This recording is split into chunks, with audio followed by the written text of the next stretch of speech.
morning, good evening. Welcome to this week's live stream chat. We are going to be jumping straight on in.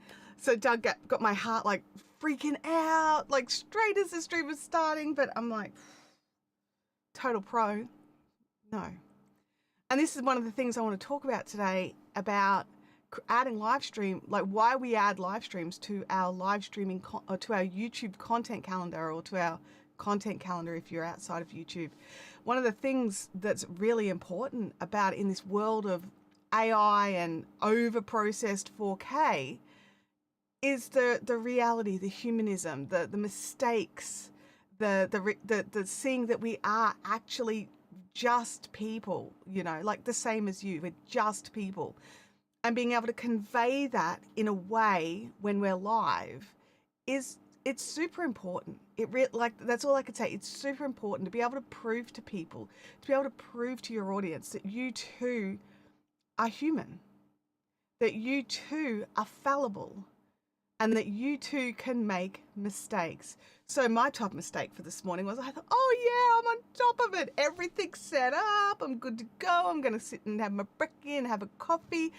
I need to sort of come in here 15, 20 minutes before the stream and realized I had scheduled a live stream. I just scheduled it unlisted.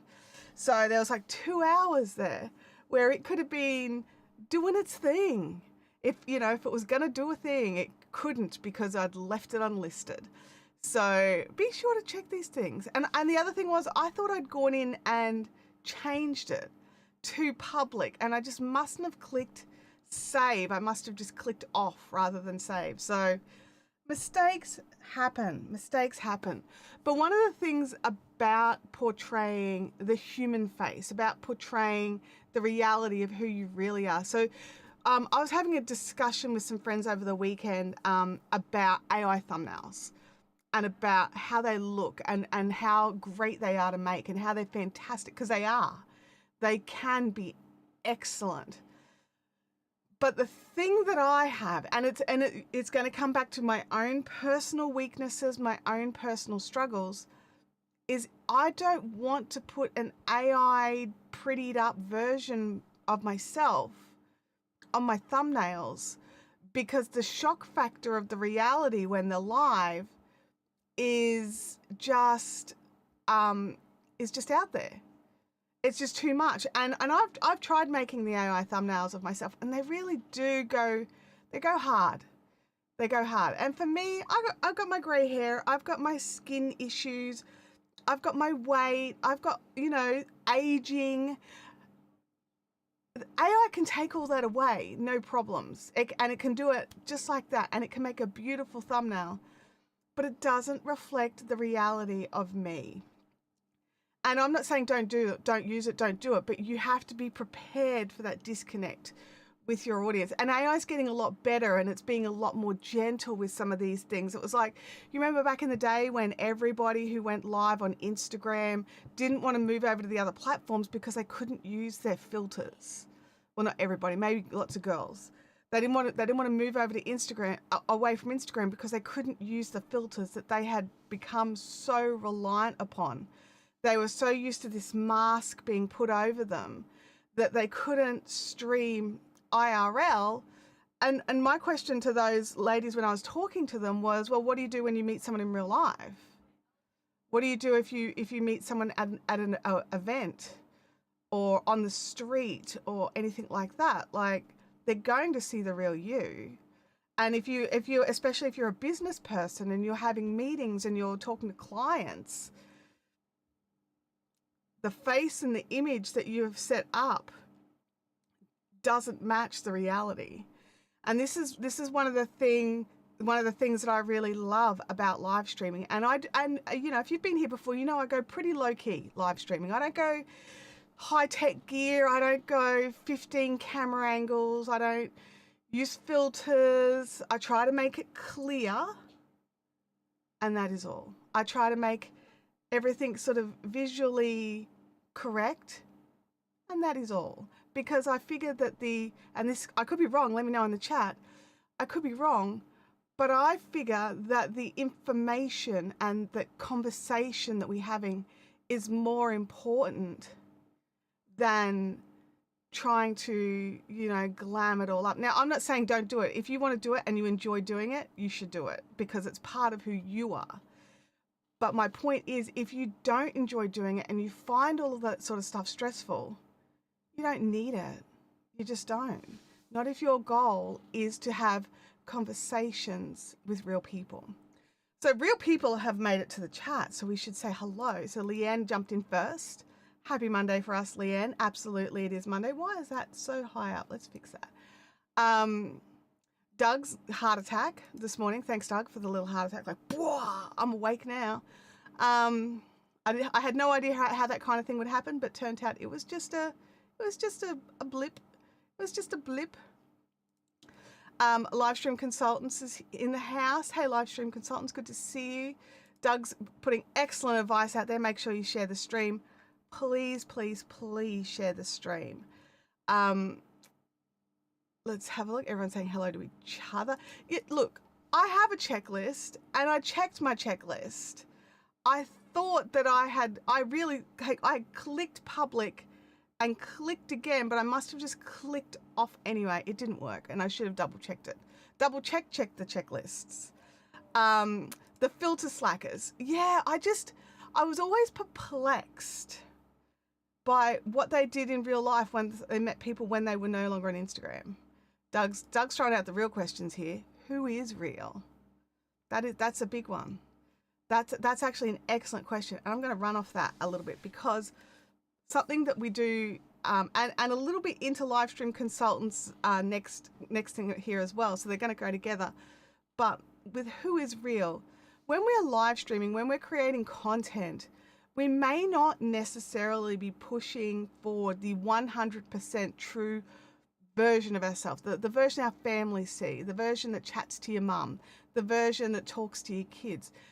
As humans, we do have little different versions of ourselves. We're different at work. We're different at our sports club. We've got all these slight different things of what is. Sometimes it comes down to socially acceptable. Sometimes it comes down to appropriate for the place. So if you're in like a workplace, it's a corporate office, it's going to be a very different kind of acceptable norms than if you are on a work site or if you are, a charter boat captain. So there's all these different sort of versions of ourselves. They are still all authentic, but there's different versions of ourselves that we portray out. So I try to keep mine as real as comfortably possible. And sometimes I go a little too real. And then I feel like I end the streams and all my self-doubt comes crushing in. And it's just like, oh my gosh, you went too far, blah, blah, blah, blah. No one needed to know that, blah, blah. Like all that kind of stuff that comes on after that. If you have one of those sorts of brains that has the inner monologue, which I did find out a few years ago, not everybody has. So that was weird when I found that out. So working out what is the real aspects of a person versus what is their on-camera persona. Because the person that they're being on camera is a real part of them, or usually is a real part of them unless they're an actor. But which part of them and how much of them is it that's real? And then Livestream Consultants jumped in here saying Chantelle and Doug both are the same people in person as they are on camera. Yeah. And do you want to know why I do this? Because I don't want people to have culture shock if they get to meet me. I want to try and be that same-ish person. I don't want to have to turn it off and on depending on where I'm at. Now, there are some things that I definitely keep an eye on when I'm on camera. There's a couple of things. So one is I try to curb my language. So I'm an Australian. I grew up in a very Ochre Australian household. Swearing is the norm. It is not considered insulting. It is not considered crass or rude. It's just part of the vernacular. But I also understand that it is not the case for everybody. So even when I was working corporate, it's a step back you take. You watch the language that you use in the space that you're in. And for me, I try to keep it PG-13. That's my goal. It's not to portray a separate person. it's just trying to keep it as open as possible for everybody to learn without the potential of them getting polarized by the language that I use. Having an Australian accent is hard enough for some people, honestly.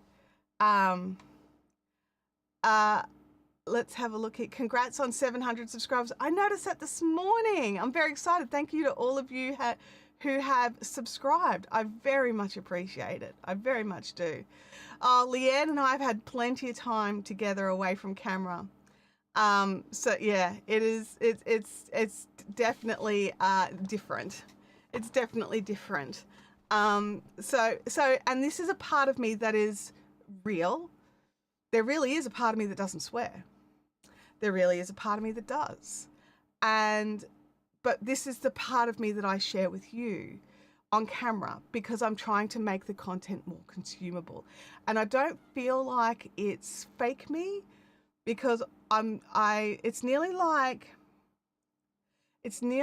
when the camera comes on, like when I move, because I part the seas of monitors so I can see the camera.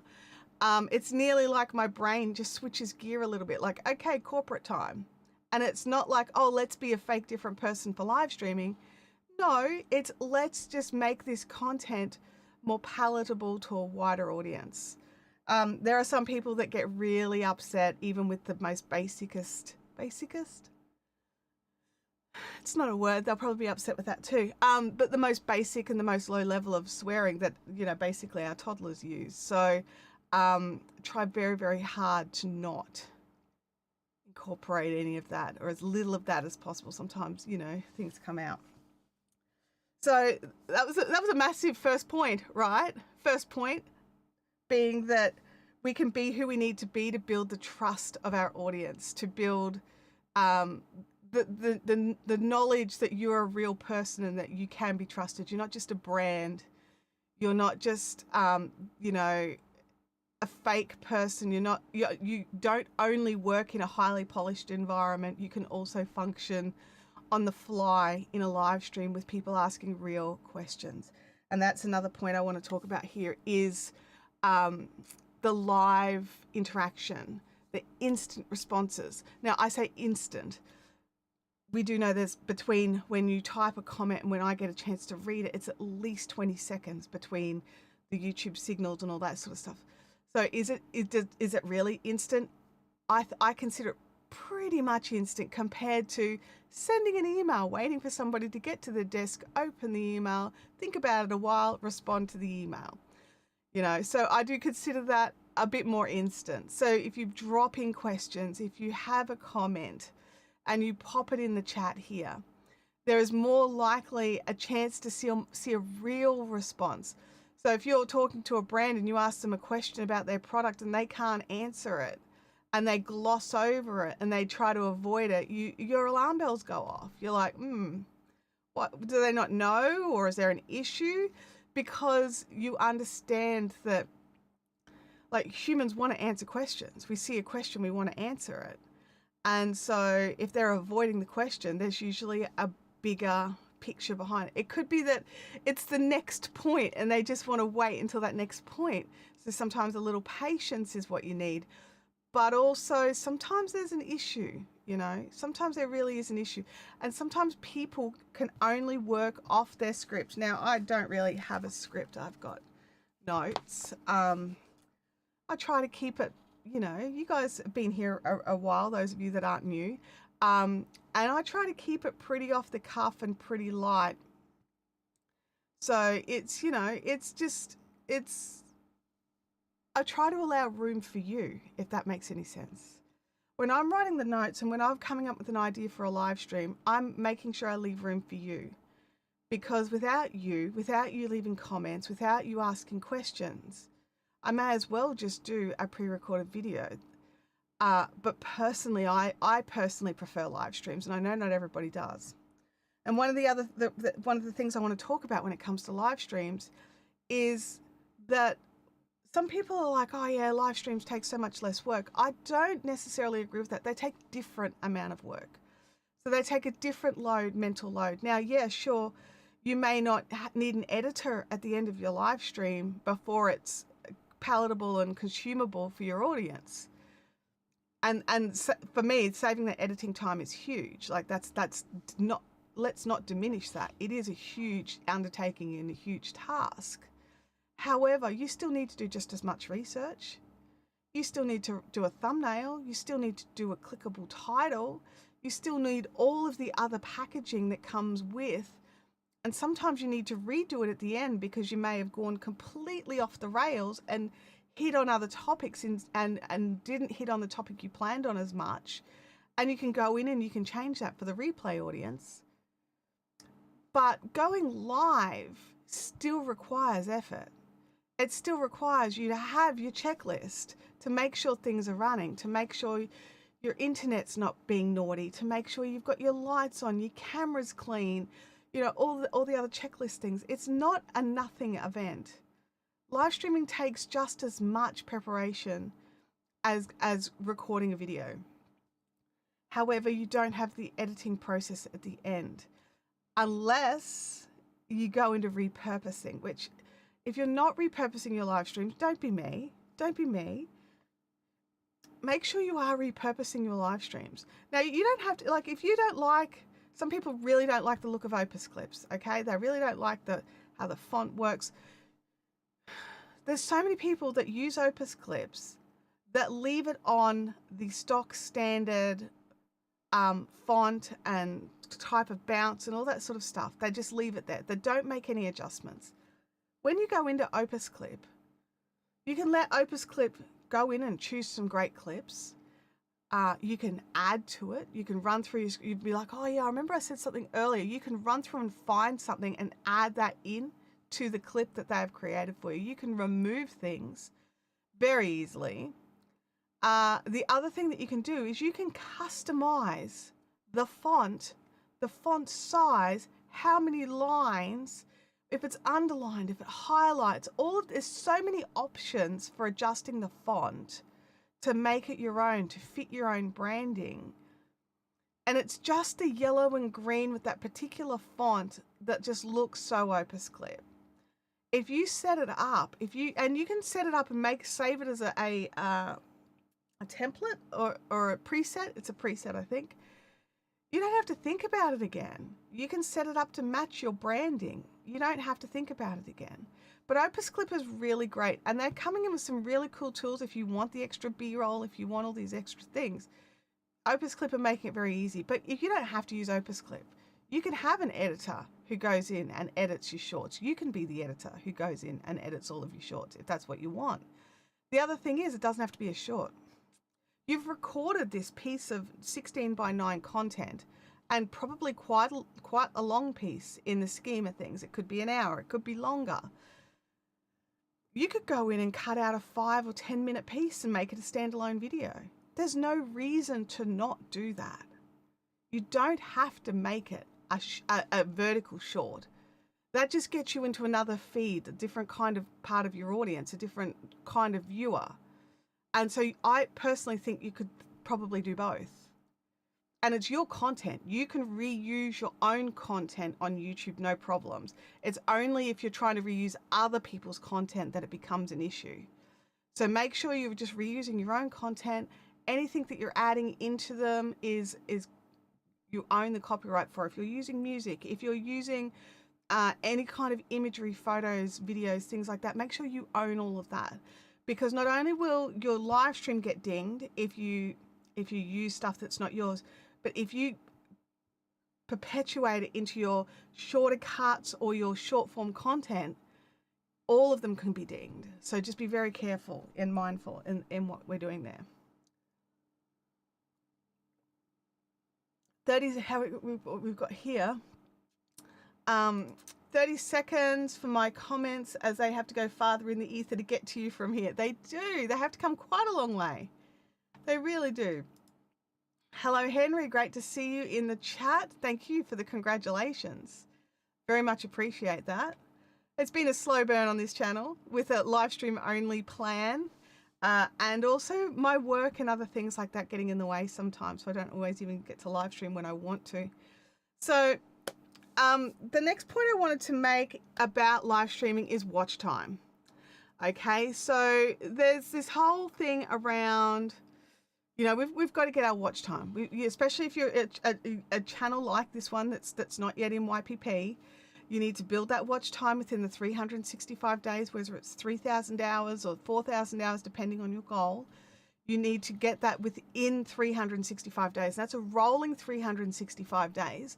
So the watch time from day one, you lose when you get to day 366. So it just slowly creeps along and rolls. Think of it like a tractor, like on a, what do you call those? The big wheels, like a tank. Think of it like a tank. You're a slow rolling tank. And as the wheel lifts up at the back, it comes down at the front and it collects more and keeps going. So it's a rolling 365 days. So I do see people freaking out and they're like, oh, I'm about to hit 365 days. I don't have watch time. Do I start at 0? No, you do not start at 0. Unless, of course, you only got watch time on day 1 and got no watch time on any other day, which would be unlikely. Not impossible, but unlikely. So making sure that you keep that watch time momentum going. And just keep working on that, because the thing with live streaming, so the comparison between live streaming and a regular video, so you make a standard VOD that's 10 minutes and you might get an average view of duration of say 4 minutes, right? I'm just throwing numbers out there. This is not average like according to YouTube or anything like that. It's just average view duration 4 minutes, right? You might get longer, you might get shorter, but say you get 4 minutes. If you do a 60-minute live stream, you're more likely to get something like 20 minutes. So, you know, like a 4-minute video, once you take into all the extra work that you've got to do with the editing and the production, it could take at least 60 minutes to create the content, possibly. And so you do get better watch time, but you get better interaction with your audience. So Henry's asking, are you on Windows or Apple? I am on a Mac Mini. So for my live stream today, so Apple.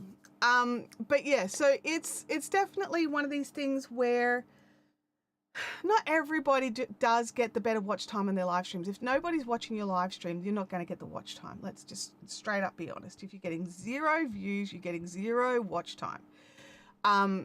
Especially now, like, and this is something that people need to keep into account. There's a big discussion going around at the moment of all these people that are like, I'm losing views. But what it is YouTube has actually now blocked counting the views of those people that watch with ad blockers. So if you have an audience, it depends on the kind of content that you're making probably. If you have an audience who are predominantly use ad blockers and like ad blockers and things like that, for a start, like, you know, good on it, because those people obviously give 0 cares on what it actually takes to run a YouTube channel and where some of your income comes from, especially at the start. But if you have an audience that do use a lot of ad blockers, those views will not count. That is the newer ruling. It came out a couple of months ago with YouTube, but it's starting to filter into the feeds now and people are starting to freak out. So yeah, I got plenty of hobbies, Henry, plenty of hobbies. But yeah, so, you know, we've got all these sort of things where there's always these people in X and Reddit and with their own ideas, with their own ways of hacking the systems of this is how you've got to do it.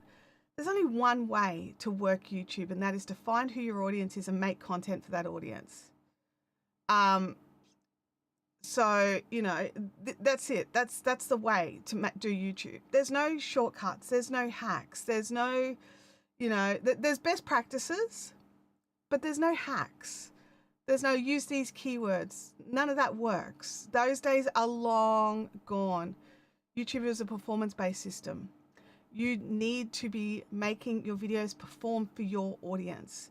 So you need to understand who your audience are.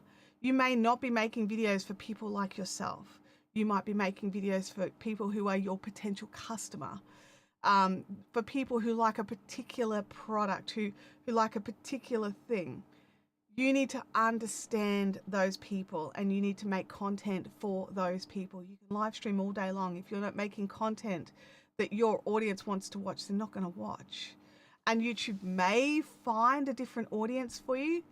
But if your goal is a particular audience, like say your goal is this audience here, but you're making content that suits this audience over here, you're failing at your goal.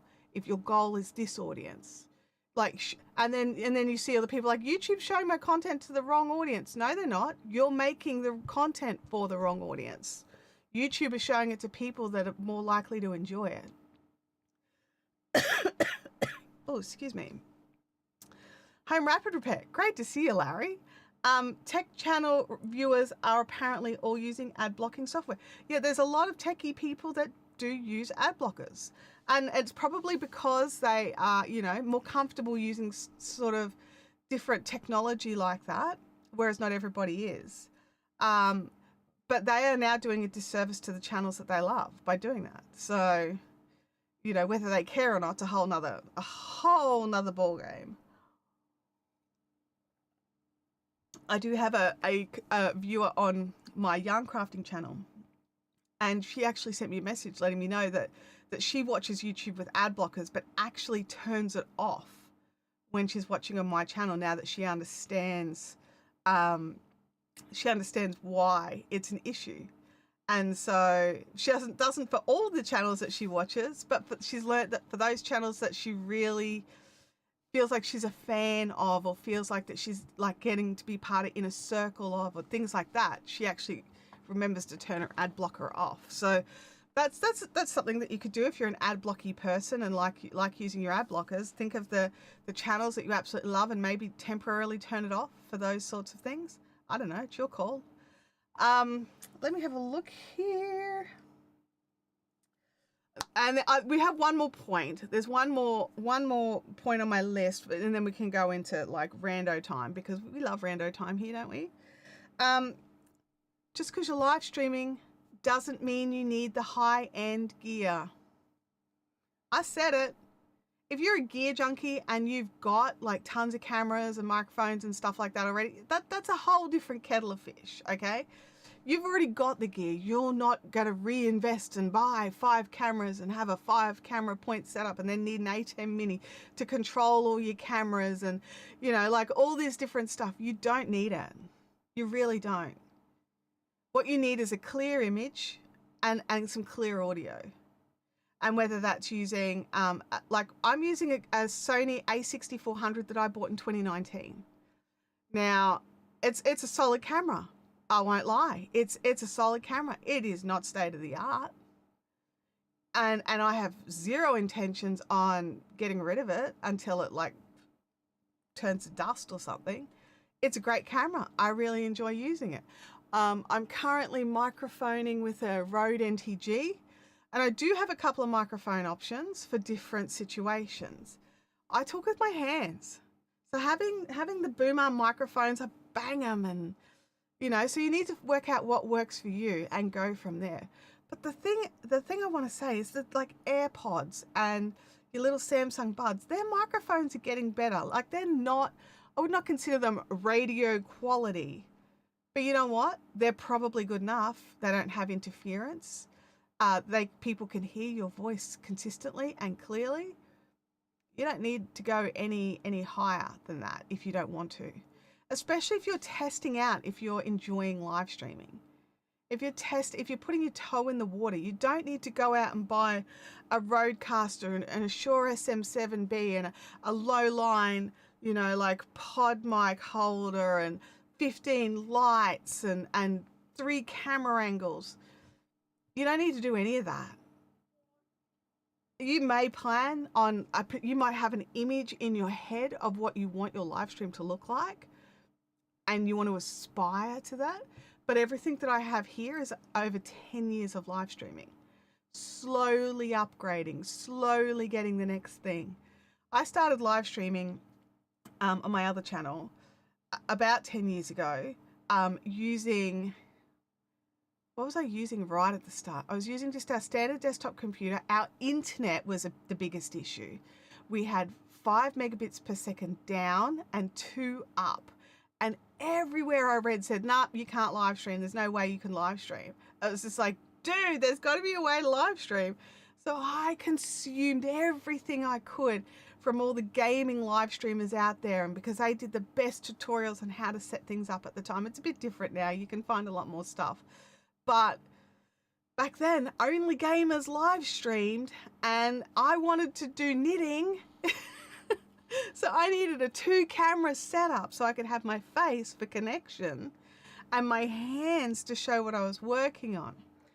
So I had 2 of the dodgiest webcams out there and a really bad, it was a terrible upload, but I was using OBS so I could control the bitrate, all that sort of fun stuff.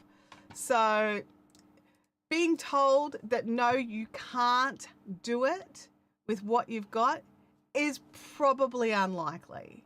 You probably can do it with what you've got.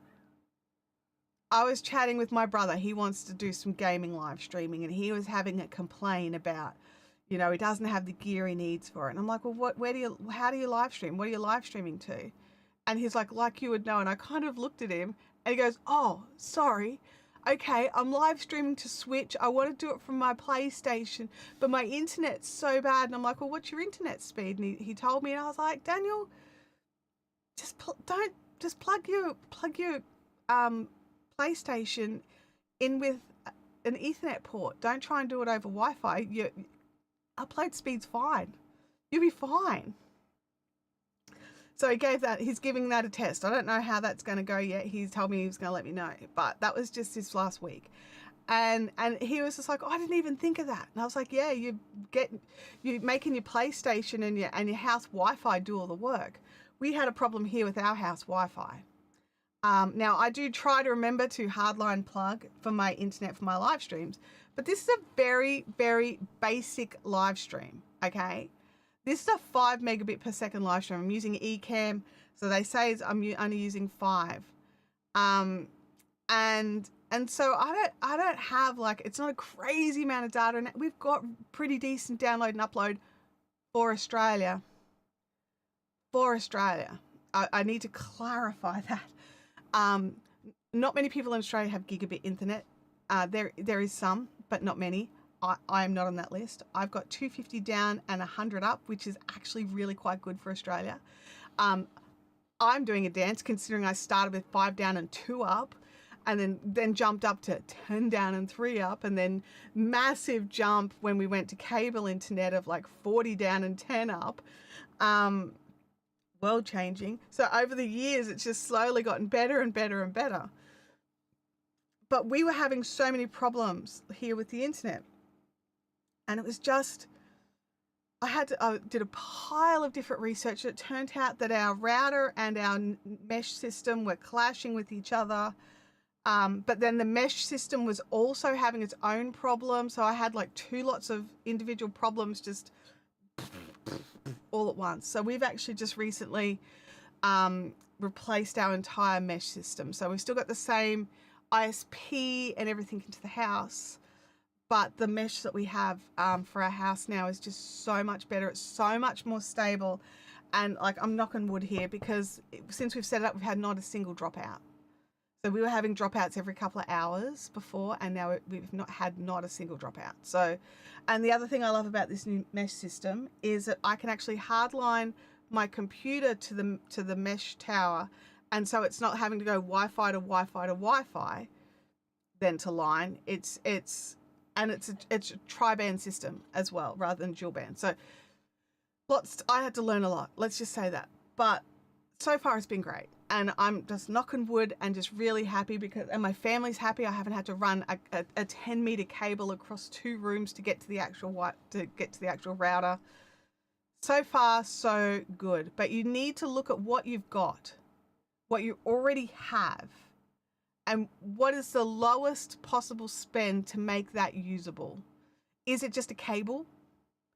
Jump onto Amazon, buy a Ugreen cable. They're cheap and they are solid. You know, you don't need a whole new system if it's just a cable that you need. Home Rapid Repair says here, I'm hell bent on getting my silver play button only with iPhone cameras. Nobody ever complains. I'm going to read that again. Nobody ever complains. And why is that? Home rapid repair. Like, I know why. You know why. It's because you are serving your audience where they're at. You're giving them what they need, and that's all they care about. They don't care about the production value. That's an ego thing with us. You know, that's a us ego. The production value. We want to make it look as professional as possible. I don't want to look like a rube. Okay, I understand that. But is it going to take away from your content, especially at the start when you're not bringing in income? This is an excellent point from Tech for your knees. I love it when you jump in with this gold. If you're not making money or earning enough from content creation, you don't need high quality production to succeed. You just need to be good enough. You don't need the high quality production. You need to have a message. You need to have content people want to watch. How many fantastic channels out there that want, that just work off a phone? There's tons of great channels out there that got their silver plays, hit millions, got their gold plays that have run entirely on mobile phones. And some of them even edit on their phones. They don't use a computer for anything. So being like, oh, I need a MacBook Pro and I need to spend this money to do this. I need to spend this money to do that. You may not need to. You might want to. It might be more convenient, but you may not need to. Home Rapid says 100% they want answers and 8K video is not needed. Absolutely. Absolutely 8K is not needed. I'm live streaming at 1080p. I'm not even live streaming at 4K. My whole system could do it at 4K. It really could, easily. Between my internet, my computer, everything. It could do a 4K live stream, no problem. But I'm not. I'm doing 1080p. Why? For stability and for ease of use. And most people are going to be watching on their phone or on a tablet or something. They're not watching my live streams on their televisions. And even if they are, 1080p is still high definition. Okay? So you don't need all this stuff. It's a nice to have. But if it slows down your production, if it slows down any part of your timeline, then the cost is too high, especially when you're getting started. Now, if you now got like 100,000 subscribers, you're bringing in 20K a month and you want to upgrade your production value, go right ahead. I'm not going to stand in your way and I'm not going to judge you for it either. But if you are a beginner, if you are just getting started and you are wanting to go out and spend $15,000 on gear on a unknown quantity, like what happens if you hate live streaming? What happens if you go to live stream and you get camera shy or you get tongue tied when somebody asks you a question, you decide you never want to do it again? What are you going to do with all that gear? You need to be testing these things. You need to be checking to make sure this is what you want to do. This is where you want to be. These are how you want to interact. This is how you want to show up for your audience. This is it. Livestream consultant says right now with Skynet, aka Starlink, I'm getting 84 down and 7 to 10 up, which is a giant improvement over the cellular I had, which was 30 to 40 down and 2 to 4 up when I was lucky in the middle of a desert. That's the thing. And that's still the 7 to 10 up will still give you a high definition stream. It will. Doug's got it here, value over tech, unless the tech impedes the value getting delivered. There is that. There is that. Like I was saying, I was having problems with my Wi-Fi and I went out and I splurged and I spent some serious coin upgrading our internet here because the Wi-Fi was impeding everything. It wasn't just impeding the business side of my household. It was impeding my family's enjoyment of their shows and the things that they like to do on their computers and technology. It was creating a grumpy household.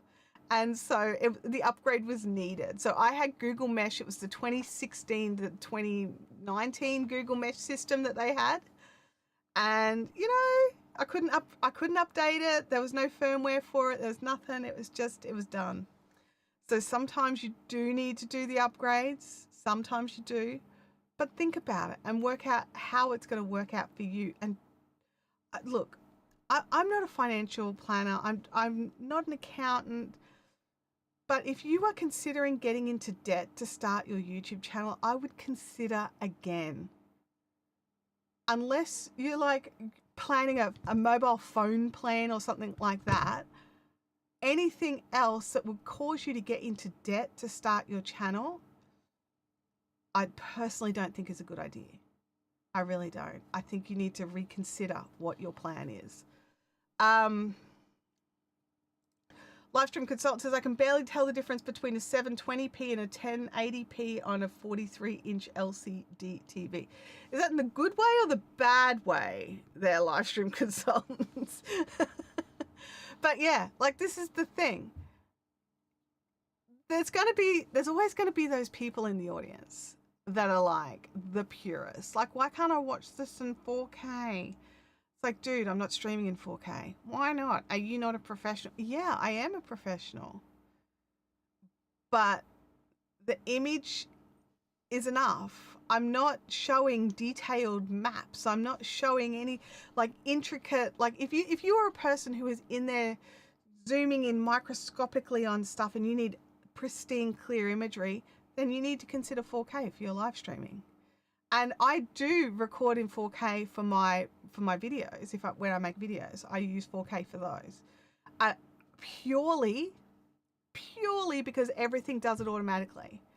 Purely because I have it all set up and it doesn't slow down my process in any shape, fashion, or form. If I had a computer that struggled with 4K editing and I didn't want to do proxy editing, I would then drop it down to 1080p. It wouldn't even be that big a decision. It really just wouldn't. And with everybody watching things on TV and everyone's like, oh, you've got to do 4K for TV. No, you don't. Have a look at your streaming services. Do you think you're getting everything in 4K? You are not. You are not getting everything in 4K. There may be specific things that you'll be getting in 4K for sure, but those streaming services, they're throttling their bandwidth as much as possible because that's what costs them so much. You know, you are not getting your streaming content. I've got DVDs in square format DVDs that I bought in the 2000s that get me a better image than some of the stuff I stream. So, you know, you just have to really think about it and not just listen to the hype. But if it's something you can do easily, if it's something that doesn't slow down your production, the question is why not? You know, why not do it? But if it does slow down your production, if it does mean you need to do massive upgrades, then why are you even worrying about it? You know, like just move on. Move on to the next thing. Make the next video. Don't worry about the technology. As long as your content is being delivered in the best possible way that you can for now, that's it. Focus on the content. Focus on what you are making for people. Focus on how you're making people feel. Focus on what you're making people think about. As long as the image is clear enough and the audio is decent, everything else is gravy. Doug says, if I'm quiet in the chat, it's because I'm eating breakfast. Doug, 8:45, man. Seriously. Livestream consultant says, good way, you have to get close to see the difference. I watch movies that were shot for 4:3 format and 380p-ish, and they still look good to watch as it's about the audio that makes it in those movies. Absolutely. Because this is the thing, right? It was about 5 or 6 years ago, I was listening to a podcast and they were talking about how the mobile phones from 5 or 6 years ago were better cameras than what shot all of those top-notch mid 1980s movies that we all love, the hardcore cult classics. And we don't hate them because they weren't shot in 4K, do we? No, we don't. Learn live streaming says once you've applied the Vaseline to the lens, 4K isn't all that it's cracked up to be. True. I just let the dust settle over everything. It's like it's the dust. Um, uh, just cornflakes. Oh, that's live stream consultant says, what's a London broil? 3 eggs over easy, hash browns, and Texas toast. What is Texas toast? I need to know what that is. I don't know what that is. 3 eggs seems like a lot, but anyway, I'm still curious. I had the very exciting breakfast of my stock standard breakfast, which is a high protein yogurt, a banana, and a cup of coffee. I'll have something more a little bit later. That sounds great. Sad. No, hang on. Where is it? Breakfast. We just finished dinner. Mexican food. And do you get the proper Mexican food? We had Mexican for dinner last night. So it's like white girl tacos, you know, like the El Paso taco kit, where you add lettuce and tomato, you know, like, oh, look, I've made a taco. I know it's not a real taco, okay? I do. But it's still yummy and I'm still going to eat it, all right? Oh, okay, extra thick toast. Alrighty. Texas toast is an inch or thicker slice of toast, heavily buttered. So for us, that's like cafe cut. That's the cafe bread.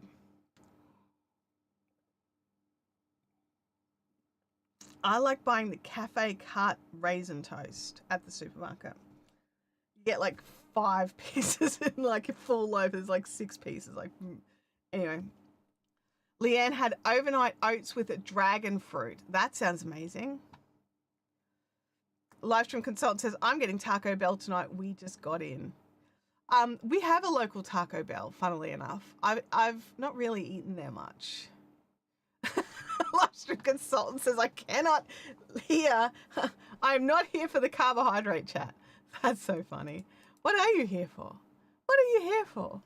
What I would recommend, if you are jumping in now, we are moving into what is more known as the random part of our live stream. So for the first half an hour, first 40 minutes, it was very much on target. It was very much on point. So if you don't want to hear all of the random conversation that we're probably going to fall into from here on in, scrub back, watch from the start. I did try to make it pretty on point. I tried to keep focused as much as I can, which, you know, is a joke in itself. Are you here to find out why you should add live streaming to your content creation? Well, John, if you don't know the answer to that already, no. But no, we did. We went through about 35 minutes of really great points in that. And so I would highly recommend you scrub back and check that out.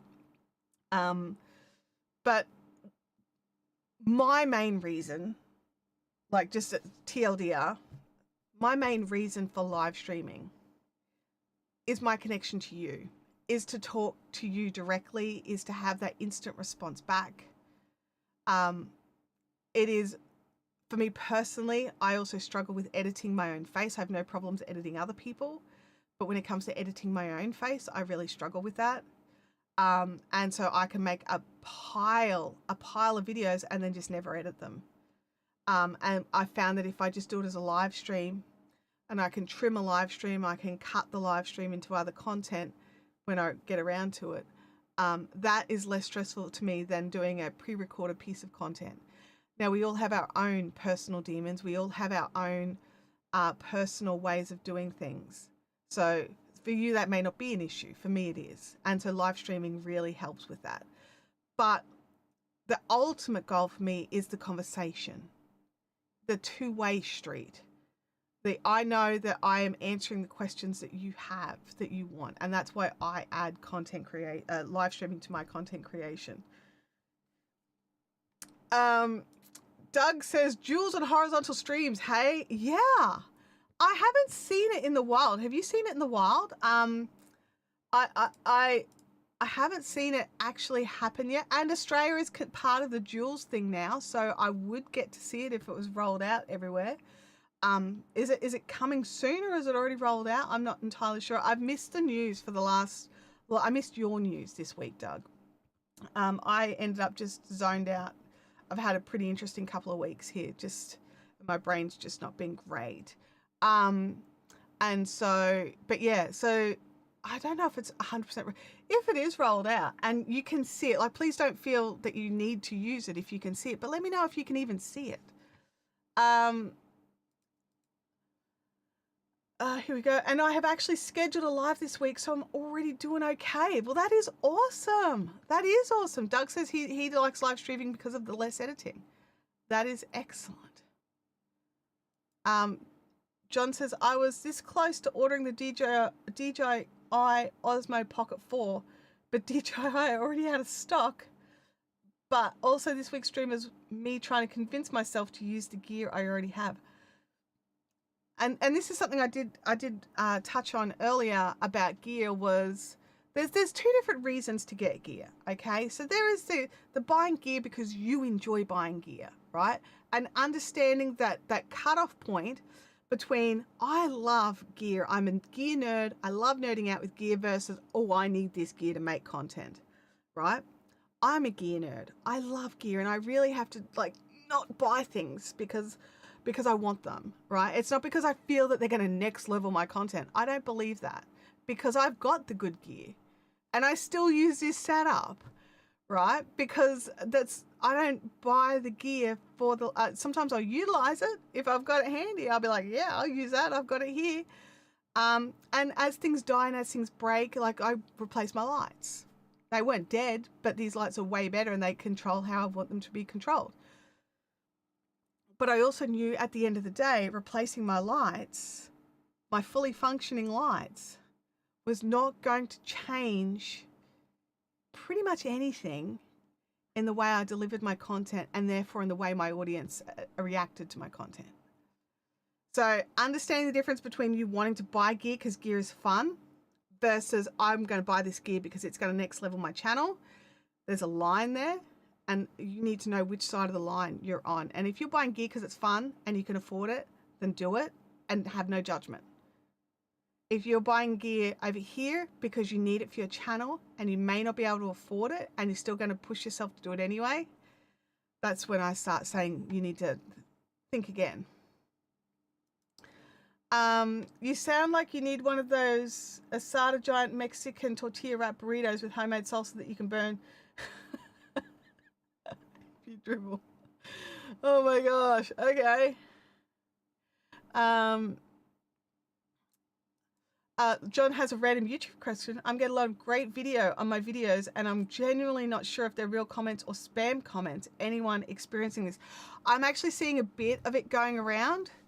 I don't. It's one of those things where I don't really understand why they're doing it. Like, you know. It is. It's one of these things where it does happen. I do see it, but I don't understand what they get out of it. And at least it's positive, right? Rather than just some random letters. There was a while there it was just a few random letters that actually didn't really mean anything. And you're like, what does that even mean? It was just a thing that happened. So I don't know. I've seen it. I haven't had it happen to me personally, but I have seen it. So if anyone's having this happen to them in the chat, let them know. Oh, I do love the tacos from Texas. I absolutely do. Doug says that he's watching Sal on his iPad, and Sal has the horizontal jewels. That's cool. So Sal, that's Cali Plain, so he's in the US. So those low value comments don't indicate they even watched a majority of the video. I like more context from the viewers' comments. I mean, that's actually really valid. The other thing is it actually is it decreasing your average watch time because they're coming in, typing that, staying for a few seconds and then leaving? So it could actually be detrimental to your watch time. But sometimes you just need to, you know, there's nothing you can do about that. You can't stop that. You just need to move on to the next thing. This is about where I'm at. Upgrade your gear when it no longer meets your needs or is falling apart. They are generally the two reasons why I like to upgrade gear, except for sometimes I want the thing because the thing is cute. Prime example, the Rode hub, right? I don't know if you even know about the Rode hub. Rode brought out a hub last year. And I was actually, a couple of years ago, I did the survey for Rode about a hub, and never happened. And I thought, oh, well, that's never happening. But They made my dream hub. There's nothing wrong with my existing hubs. Except for like I was able to actually pull 2 hubs out and replace it with 1. So that made my desk look nicer. My desk is neater. I don't, but did I really need to buy it? Probs not. Did I buy it anyway? Yes, I did. Did I try to sell it to myself that it was going to improve my life? No, I didn't. I just wanted it. And I understood that about myself. Yeah, this is the other thing, and this is where it gets tricky. Like Doug's saying here, these sorts of comments can be a mix of people not knowing what to comment, but also bots. There are people who really just want to be supportive and know that comments help. YouTube, puts weight with comments, but they don't know what to say, but they want to help you. So there's that camp. And then there's people that just come in, type it, and leave. Like, you're probably getting a mix of all of the above. Livestream consultant says, upgrading what's needed versus what's wanted is an important distinction. We all have gas, just at different levels. Gas is gear acquisition syndrome. Yes, I definitely do. Wants versus needs. Absolutely.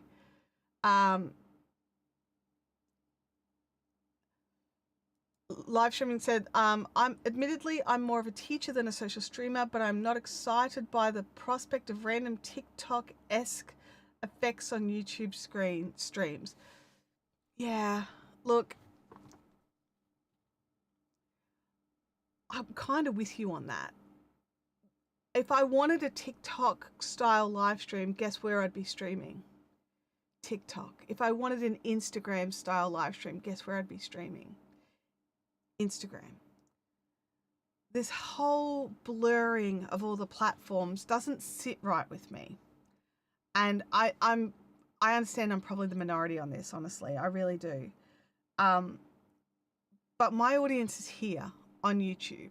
And while I do some client work for people on Facebook, the majority of what I do is on YouTube.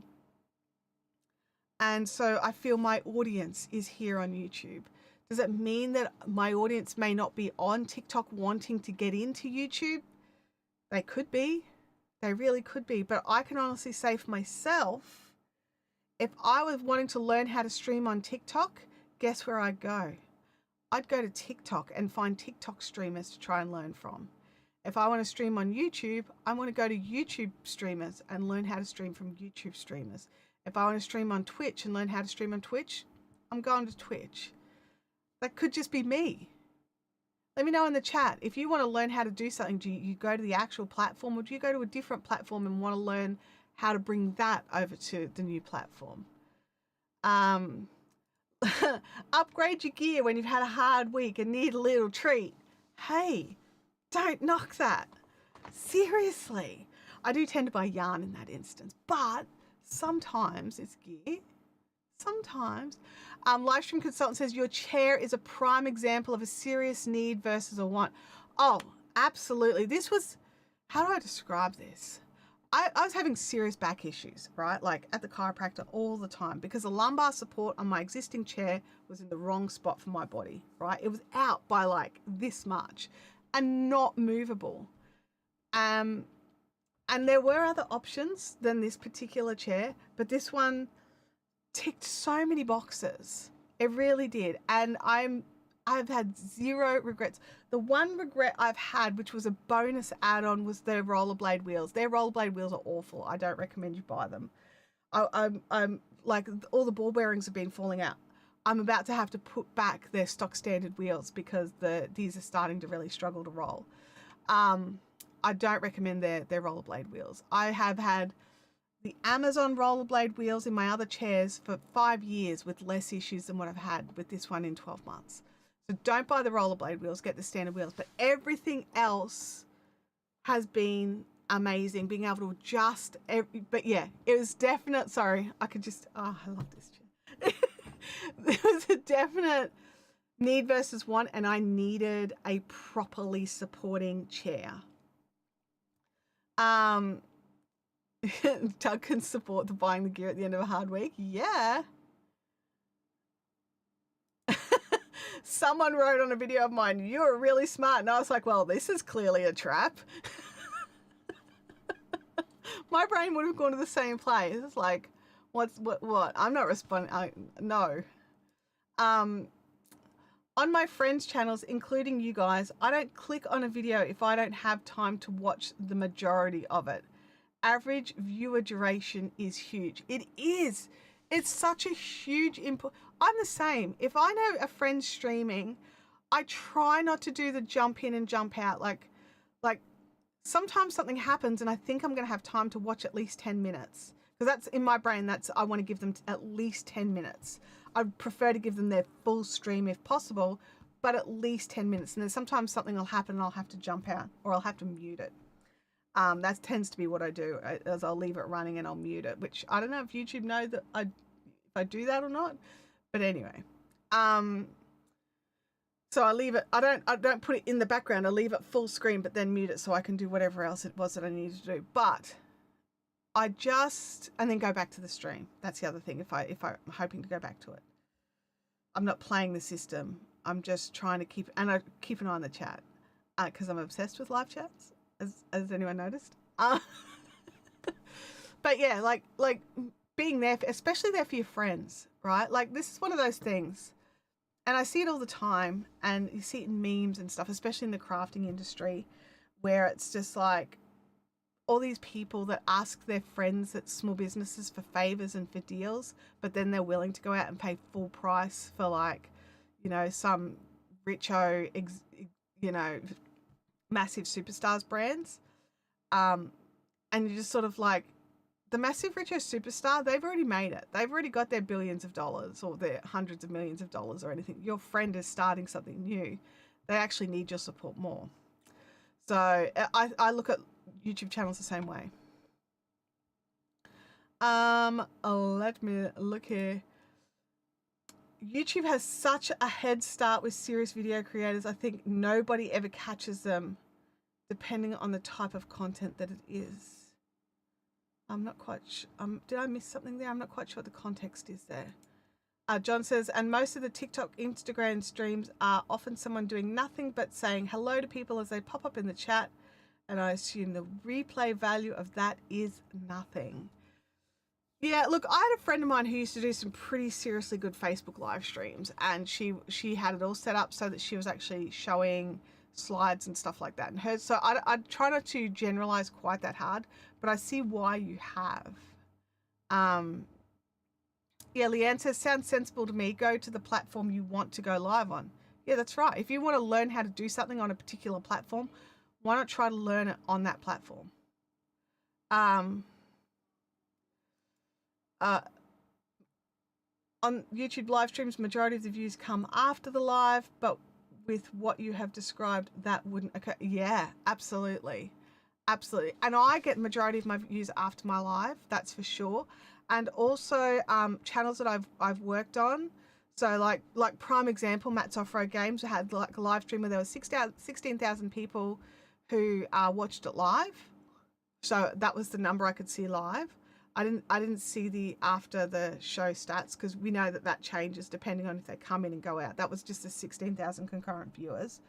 And then like a week later, I was like trawling past and saw that one of those live streams had hit like nearly 500,000 views. So, you know, you do see these things like changing over time. So, I mean, obviously I'm in no way in that ballpark, but my point being, like, you might get 10 people watching your live stream now, but your replays by the end of a week, there could be 50 or 60 views or more.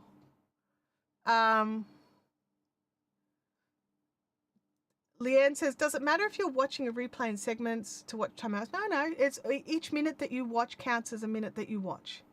Yeah, it's totally fine. For watch time hours, each minute that you watch is a minute that you watched.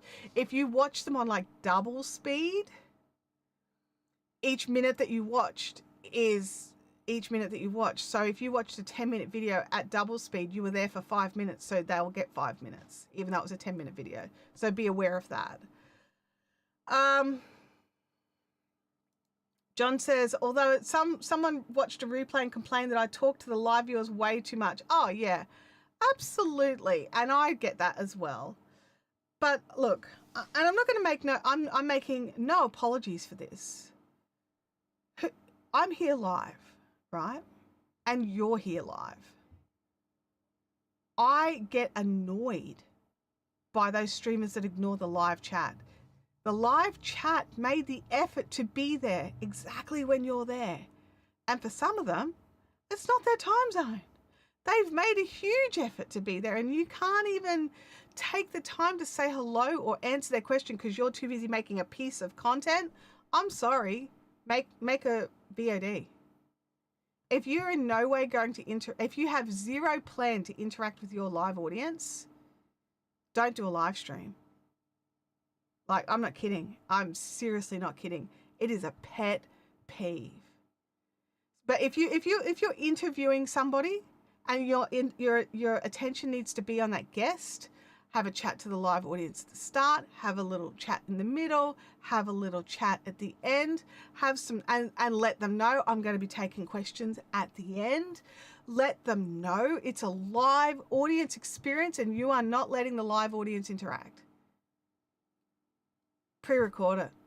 Seriously. Take the stress out of the production and pre-record it. If you have zero intention of interacting with your audience, pre-record it. Yeah. Oh, yeah. The decimal point's just in a different spot. Yes, it is. Yeah. Home Rapid Repair says there's two basic types of live. Those that want to interact with the live chat, which is what I prefer, or those that are teaching. Some are good at both. Nick is pretty good at both, at teaching and monitoring. It's a skill. It's an absolute skill. But the other thing is, Nick is usually teaching a particular question point and then moves on to the next question, things like that. And he's still interacting with his audience because they are filling out the form and asking those questions. It's a slightly different way to interact with the audience, but he is still interacting with the audience. He's still answering their questions. They just need to submit them differently. So I still consider that totally fine. That doesn't bug me. It's those people that are like they're making a podcast or something like that where they ignore the live chat entirely. And you're just like, what were you here for? Why did you do it as a live? Like, what was the purpose of that? Leanne says, as a big live chat viewer, please talk to your audience. We love that. That's what you're here for. You're here, like, the audience is here to be interacted with.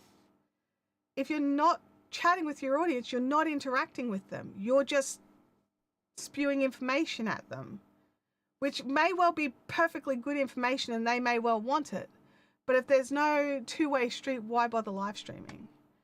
And obviously, I do want to say this one point. Obviously, especially with the bigger live chats where the stream's moving, you can't respond to everything. You just physically cannot. And I'm not saying you should or you should have to, but you should respond to someone. Kathy Art says, I want to go live, but I want to be productive. What do you mean by that? So for me, on my Fiberific live streams, I knit or crochet or sometimes spin. I used to even dye over dye pots out in the dye house. And I would go live while doing it. So I would still chat to the audience while doing what I was doing. Now, the conversation is not always around exactly what I'm working on. Sometimes the conversation veers. Have you met me? My name's Chantelle, and I don't know how to keep my conversation on a straight line in any aspect of my life. Not just live streamings, but just any aspect. So that is a personality flaw or trait. Something to do with my personal personality. But you have to do what's comfortable for you. So I will sit here, like I treat my crafting live streams like I'm at a craft group, right? Like I am hanging out with crafters, which is what most people in the audience are. Most of them are crafting as well. And when we're at craft group, we might talk about the yarn and we might talk about the knitting needles for a bit, but then we'll talk about the weather and our favorite recipe and something that the neighbor's dog did. And you know, like all these, it's life. It's a conversation. And that's how I run those particular live streams. And there is a secondary shot showing what my hands are doing most of the time, unless I forget to turn it back on or whatever. But that's the planned stream for there. This is a different stream here. Still, my brain does not go in straight lines. It's a little bit swirly. But I do try to keep it a little bit more on, at least for part of the stream, I try to keep it on topic. There was a guy in New Zealand who faked some pre-recorded gameplay on Twitch as an alibi for, oh my gosh, really? Really? Oh my gosh. See, this is why people are just awful. That's, yeah.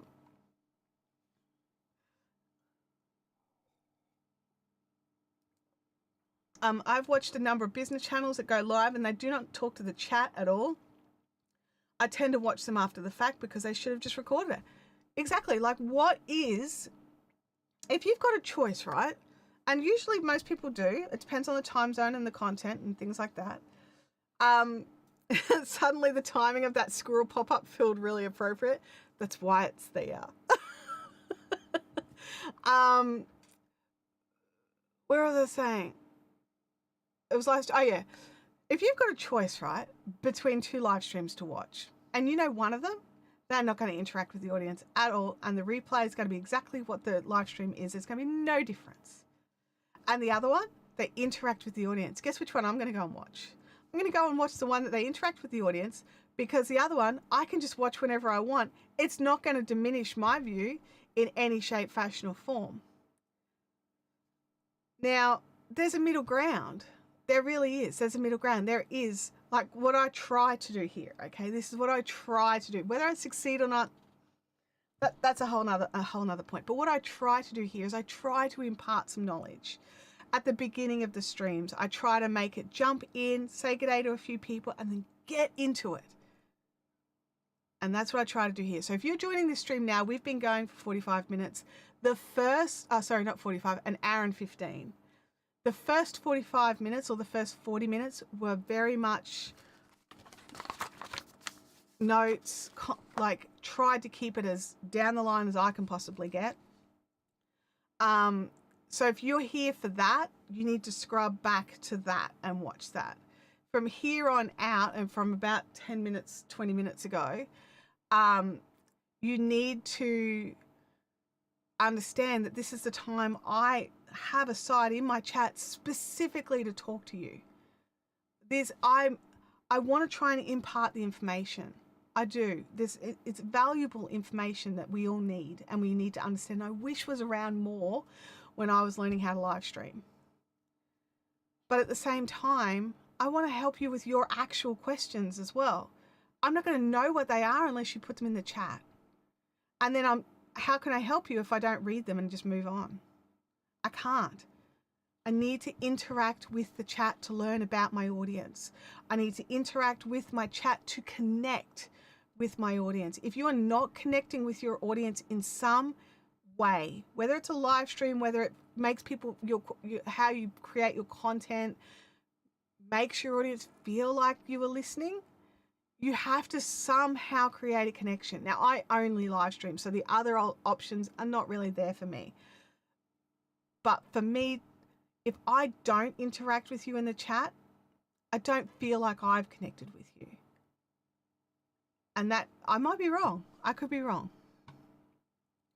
Now, I missed something there that Kathy said. Oh no, I didn't. John says, I think there are some people who go live to record what are essentially podcasts and they don't really interact with the audience. But if you're going to do that, see if you can find a third person to chat. This is the thing. If you are utilizing live streaming to record your podcast, guess what? Record it privately so you're not giving fake hope to your audience. You don't need to go public live. YouTube will still record it for you, all that sort of stuff, if you make it private or if you make it unlisted. And then you're not annoying people who want to ask questions and having their questions. Have you been in a chat where someone has asked some questions and they desperately want their question answered, and the person on screen is just ignoring them, and you can't see why. Like, it's not like this person was rude or this person was in any way derogatory or disrespectful. They just had a question that was relevant to the conversation and it was just ignored. Like, you basically just shut the door on somebody. Like, they've knocked on the door, you've opened it by having a live stream, they've asked you a question, and you just close the door and walk away. That's what you're doing when you ignore your chat. You're slamming the door in their face. You're letting them think it's an open house, that they can come in and ask their questions, that they can be part of the chat, that they can be part of a community. And unless you actually have someone in your live chat as moderators who don't just get rid of bad eggs, but also answer questions and are part of the community, you don't have a live chat community. You just have a chat of people that are just like, what are we even doing here? It's like milling around in front of a building when nobody knows when the next talk's going to start. I just don't see the point. Record it. Let's have a look here. Kathy Art says, that's why I've stuck around the Nimmin live chats for all these years. Yeah. Home Rapid says, great topic, interacting with the chat and how much, and have an outline. All of this stuff is going to be a little bit personal, right? Like what is your goal? It's all going to come around to that. But if you are live streaming and you are not interacting with your chat, or you don't have systems in place for interaction with your chat, whether it's mods or you know, someone like that, where people feel like they're being interacted with and listened to, then I don't know what you're trying to build. It's not a community. Kathy Art says this, I feel like I need to connect to my audience, but I don't know how to aside from live streaming. You can absolutely do it with live streaming. You really can. You really can. We need a right turn Clyde chat command for when Chantelle takes on a tangent. Oh yeah, strong words. I know that I sometimes what's the word, polarize some people with my opinions. At the end of the day, these are my opinions, and you don't have to listen to them. You don't have to agree with them. They're my opinions. So, you know, I'm just sharing with you, this is my platform, and this is where I get to share my opinions. And if you don't like it, that's cool. You don't have to be here. I don't know if you've all seen the original Iron Chef in Japanese, but they would periodically throw to a roving reporter to reflect chat chef comments back. I remember that. Oh my gosh, I used to love that. Yes. Yeah. That was such a great little cutaway when they were too busy cooking to talk. It was a really good cutaway. Yeah, I agree. There was, Doug, correct me if I'm wrong, but was there not a live stream a while back where they had like Andrew Can popping in like live from somewhere? But it was like a different live chat, and it felt like that. Oh no, I know what it was. It wasn't YouTube education. It was a live stream. No, it wasn't even a live stream. It was a pre-recorded video that was made like a live stream, which is why I got confused. And it was Superhero News back in the day before they changed their name. And they had the three usual guys sitting chatting, and they were throwing to people who are attending different like Comic-Cons around the world, and they would have little clips and add them into the feed. And I thought that would have been great live. So yeah, sorry, that's, but yes, I absolutely agree. I think that would be so much fun. Home Rapid Repair says, I hate when I see people get ignored in live chat. There's this huge 3 million home improvement channel. I would go into their lives and help out the chatters, and the mods seem to like me. If you are going into someone's live and you can offer help and advice, and it's not in a way that takes away from the channel or the business, then what you're doing is an amazing service. Because I see why such a large channel's live streams would struggle to comment to every viewer. And especially in that particular niche, most people are watching because they have a problem and they need help and they need their question answered. I get that as well. And I think what you're doing there is an awesome thing. And they should actually probably have more moderators to make sure that happens more. But being a key member, being somebody in somebody's audience, whether you're a moderator or not, being that person who the streamer sees their name pop up in the chat and you're like, oh, good, they're here, they can help with this. Like, or like, you know, even in the back of your mind, oh, they're going to be able to answer any questions about this. They'd do great at that. I think that's an amazing way to build an insanely good community. It's the people that like stop talking in my chat. Oh my gosh, you're just trying to steal my cut. You know, there's two sides to every coin. Doug says, on Nick's show, I like to be able to help someone in the chat when they don't ask in the form. I love that. Now, I personally try to answer questions where I can. I also do suggest that they fill out the form because it is Nick's show, but some people just refuse. They really don't want to fill out the form for whatever reason. And I love being able to help. And I love being able to be part of that. That to me makes me feel like I'm part of that community more. Being able to step in and answer their question and help them out, or even at least help them feel that they've been seen. Because sometimes that's all people need, is that they've just been seen. Because especially in some of those big chats, even in small chats, like you know, you guys here, I want all of you to feel seen.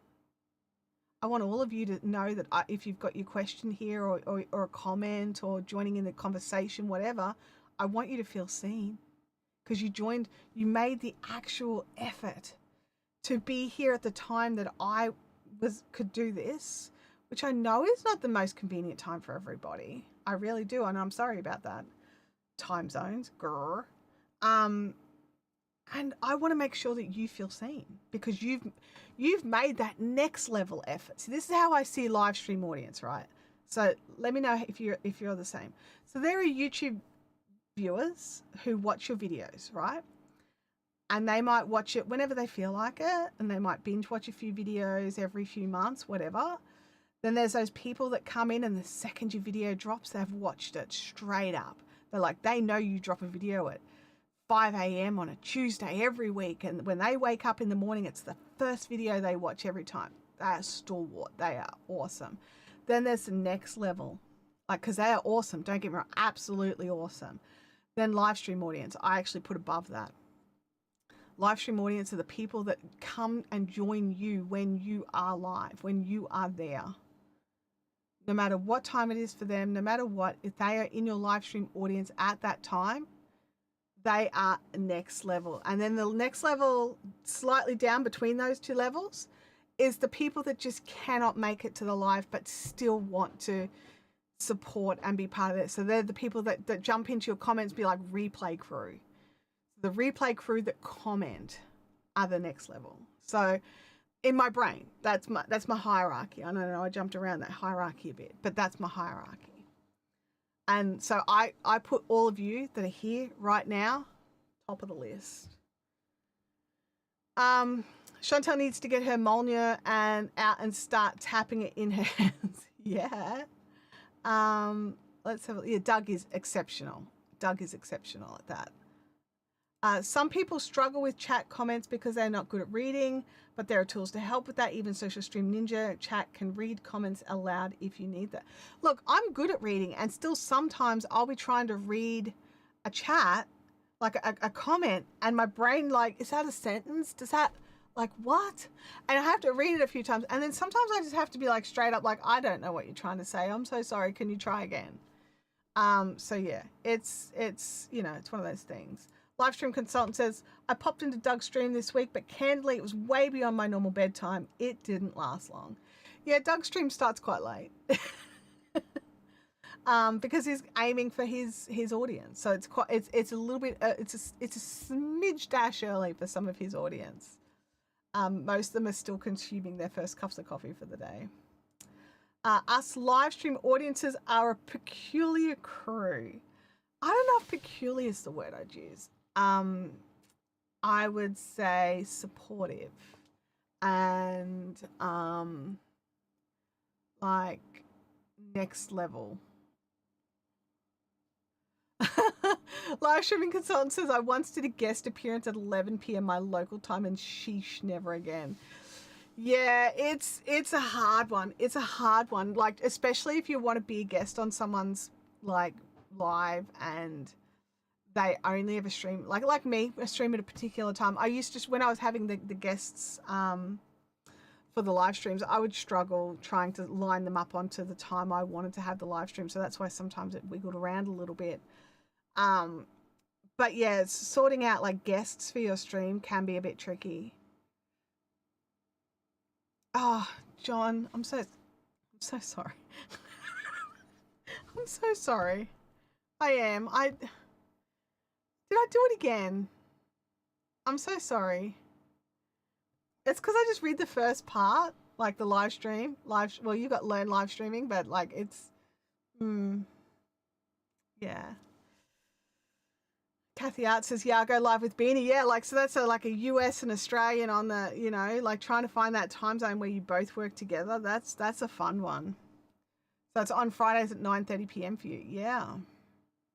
That's, at least luckily there is,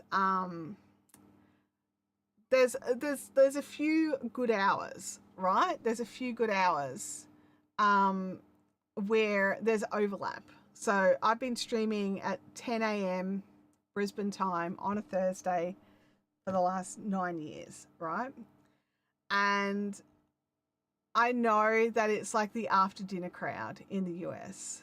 It's like, or at least the parts of the US that I'm dealing with. So it's either making dinner or after dinner crowd. Whereas in Australia, it's all the people who either work from home because it's 10 o'clock on a weekday. So yeah, it's a tough one trying to find that right time, and you're not going to find the perfect time for an international audience. Because while I was very conscious of making sure I lined up for an Australian and American audience, it really screwed over the European audience. And I would have people jumping into my chat and they're like, oh my God, it's 2 a.m. And I'm like, what are you doing here? Go to bed. They're like, I can't sleep. It's fine. I'd rather listen to you talk. And you're just like, oh, okay. You can't sleep anymore. Your brain wakes up at 4 a.m. Yeah, that's no joke. I can barely get to sleep past 5 and that's an effort. Oh my gosh.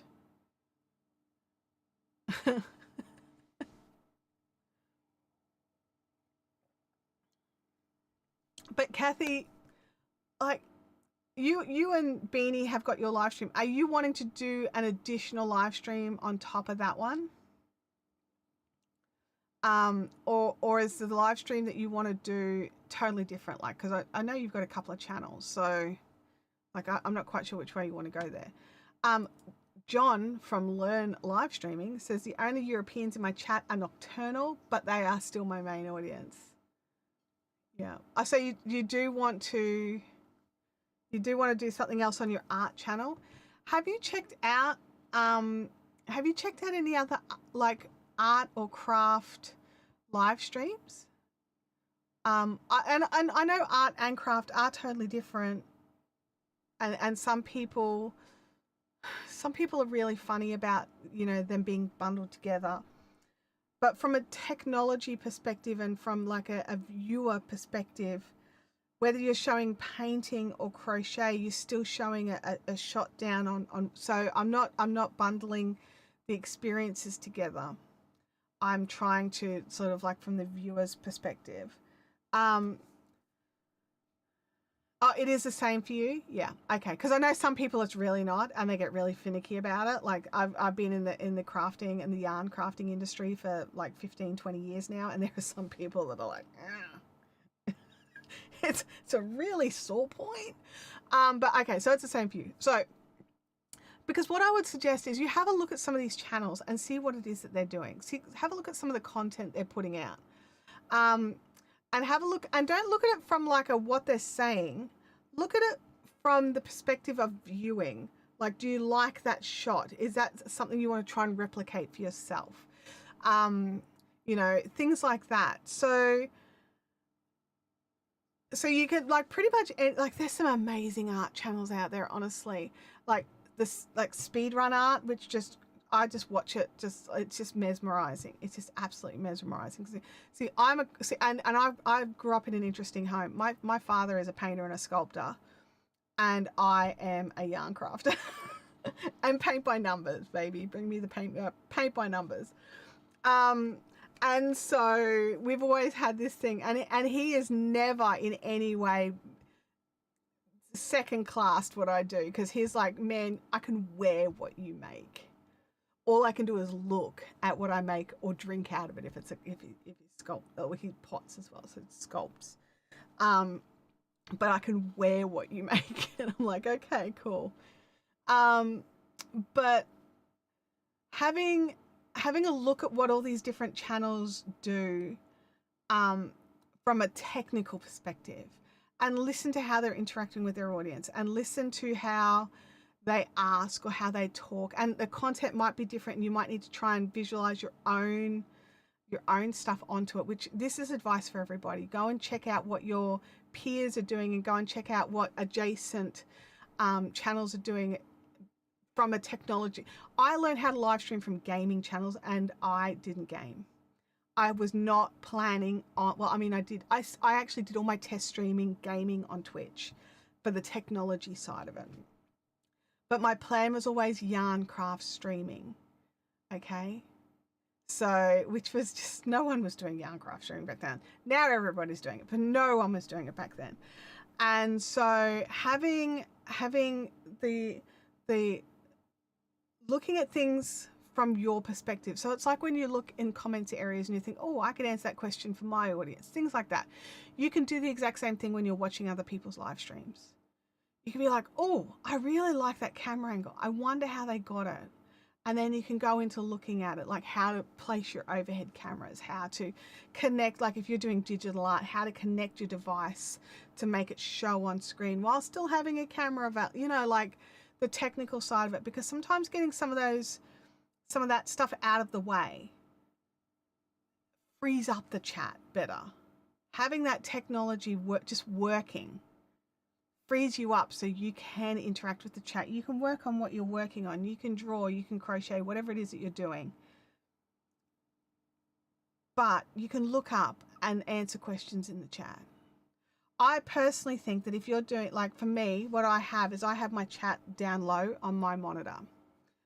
So that out of my peripheral vision, I can see if a new comments come in. So I can just look up and look at the chat and keep going with what I'm doing. And I can see when the chat moves. So I don't feel like I miss too many that way. Let's have a look. They're the same but different pillars. It's all art. Yeah. Oh, and you're writing a novel as well. Okay. Livestream consultant says, I view art and craft different from those who do painting or drawing, as I've done the painting and the drawing, and it's way different from arts and crafts. Yeah. Yeah. See, I look at crafters more as artisans. Okay. These are people. So I've grown up in a place where some people really look down on handcrafted items. Oh, you couldn't buy the nice one, so you had to make one, right?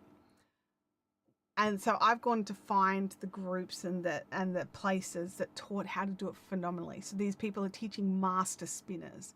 These are people that have been spinning for 40 years to create the most stunning and exquisite yarns to make shawls fit for queens. Okay, so I actually have taken classes with a lady who quite literally spun the yarn that was made into a shawl that the New Zealand government gave to Queen Elizabeth II. So, you know, like there's levels. Okay, and it's the same for everything. There's levels, and you can't diminish somebody's hobby or craft or whatever it is, just because it's not something you know how to do. And people need to learn how to word their responses. Oh, that's just handmade, is it? No, I created this. I custom made this is a bespoke piece made intentionally for this person.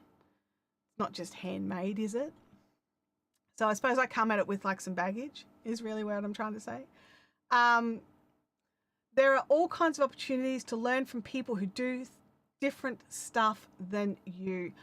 Absolutely. I highly recommend, okay, everybody who wants to learn how to live streaming, everybody who wants to learn how to live stream, I highly recommend you go and find a live stream in a niche that you have no knowledge in.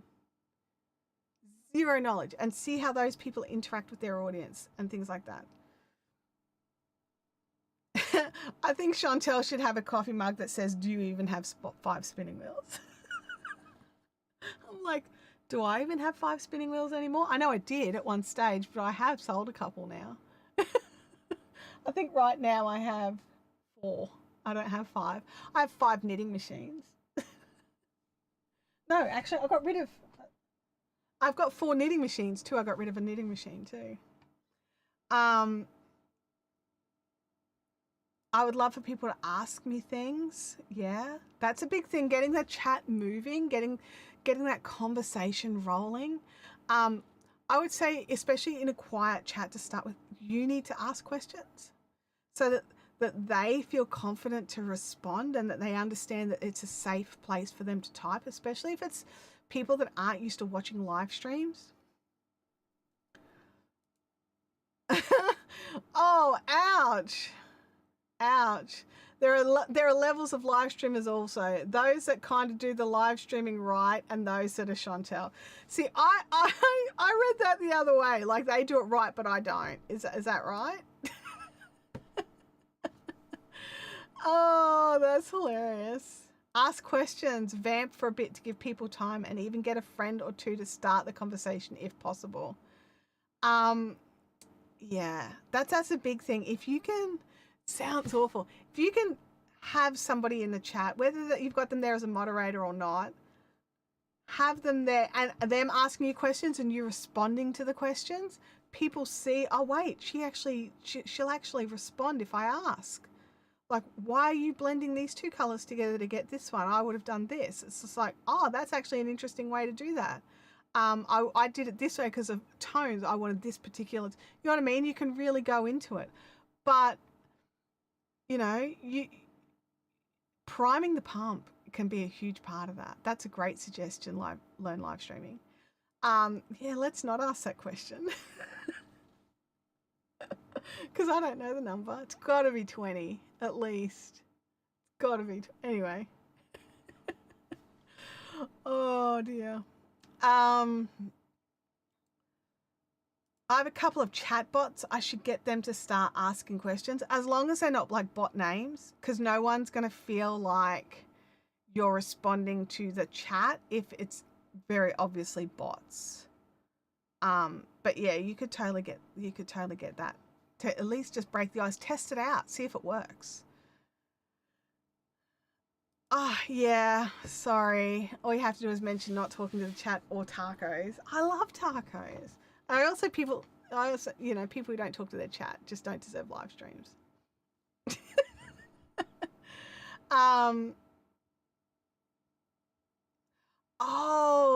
I meant that the chat bot could ask questions about the subject to the other chatters. Look, I know some people love chatbots, right? And I utilize a chatbot in one of my discords. But I don't know if it's going to do what you want it to do. The point of, and this is sort of the point I've been trying to make today, is that live streaming is about creating connection between people. Your chatbots are not people. And your audience are going to know they're chatbots. They may not, but there's a good chance your audience are going to know it's a chatbot and they're not going to interact with it in a way they would do with a person. I would be more inclined to just talk to the audience. Test it out, for sure. Test out your chatbots, see if they work, because they may well work and I could absolutely be wrong. But I honestly believe the reason people watch live streams is for human connectivity and human interaction, and chatbots are not that. So test it and see. I don't pretend that the chat bot isn't a chat bot, but I think if someone comes in midstream and they're great visual and chat ways to remind people of what we're discussing, that's a different. That's a different thing.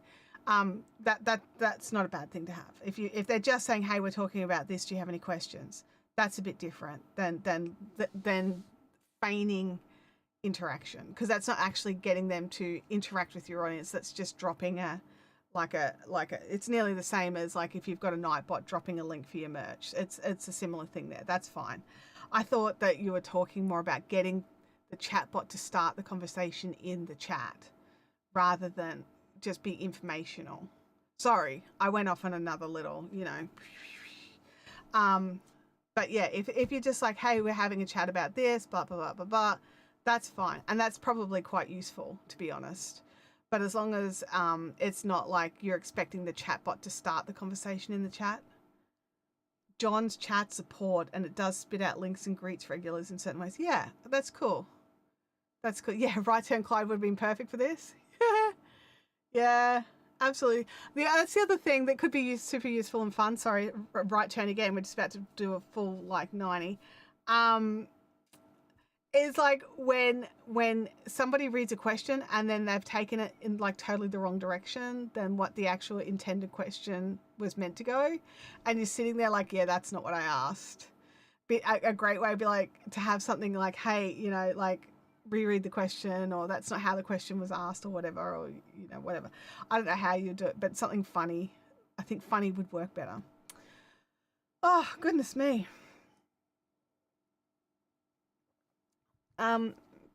Because both Tim and Abby are home today, and also our back neighbours are doing something very loud with some cutting of metal sheeting, I've had to shut the door, and this room is literally becoming an oven, and I am quite simply melting. So I think I'm going to have to call it soon. Do we have any other questions? Please, if you have any questions, I don't want to leave you hanging. Drop them in. Home Livestream Consultant says, wow, it's actually raining outside right now. I got to go roll some windows up. Oh, I always keep the windows rolled up. I don't know why. I just do. When it starts raining, there's a front window of our house that no matter which direction the rain's coming in, for some reason it comes in that window, so we all run for that window to shut it. So yeah, we're finally getting some cooler weather. Having the temperature drop overnight, it's so nice. It's just so nice. We're still hitting 30 degrees through the day, but the temperature overnight's at least dropping, so there's relief. Kathy Arts is starting to get sleepy. It's sleepy mama time for you. I hope that I was able to help you, by the way, Kathy. I hope that you're going to leave here with some things to try and to test and to look into. So yeah. On that note, everybody, I hope you all have an awesome week. I hope you try some stuff in your live streams. Give some things a try. Give them a test. It doesn't matter if it doesn't work. It's a test. You can test again on something else, and just keep having that foot forward. Keep trudging forward. One stream, then the next stream, then the next stream. John's got it perfect here. Stream early, stream often. Absolutely perfect advice. I will catch you all next time. Be good and have a great week. Bye now.